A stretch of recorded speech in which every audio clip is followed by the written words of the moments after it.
is the EPA administrator. Our old friend Lee Zeldin, should have been Governor Lee Zeldin, but what do I know? Good to see you. Congratulations. Great to have you. Thanks, Sean. Great to be with you.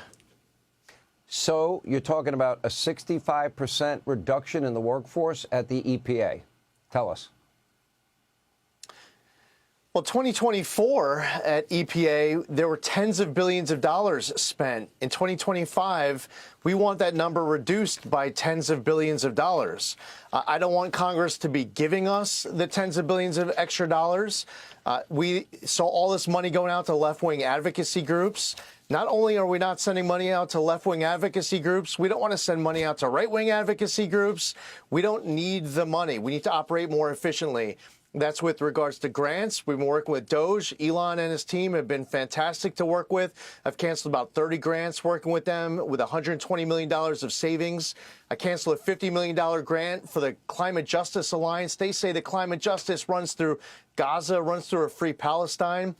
And there's been a lot of developments with regards to this scheme to dump the gold bars off the Titanic. Biden, EPA, political appointees, words not mine. And every time we uncover a new rock with regards to that funding, we keep finding new concerning things. We've been working with the Justice Department. They're all over it.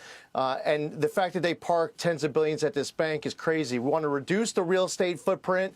And we also have a lot of personnel who have now decided to exit the agency, others who have been terminated. We need to operate as efficiently as possible. We want to make the American public proud, want to make you proud, and ensure that we are fulfilling our mission while also delivering on that Trump mandate.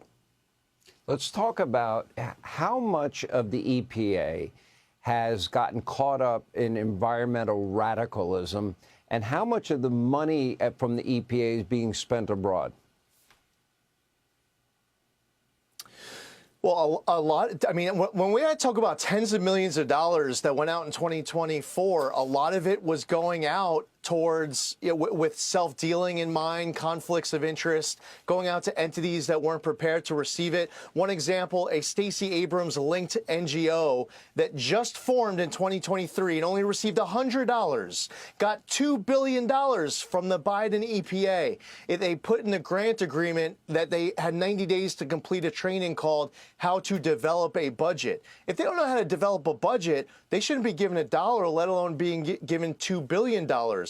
So a lot of the funding has been going to these left-wing activist groups. They'll use a term like environmental justice. They'll say that some community has been left behind and that we need to deal with an important issue to deliver clean air, land, and water.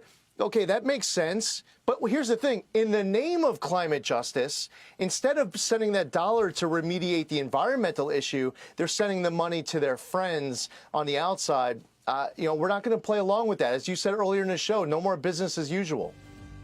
Well, I got it. The fact that you can cut 2/3 of the staffing at the EPA speaks volumes, and then maybe they can actually focus on the real issues involving environment, not radical leftism.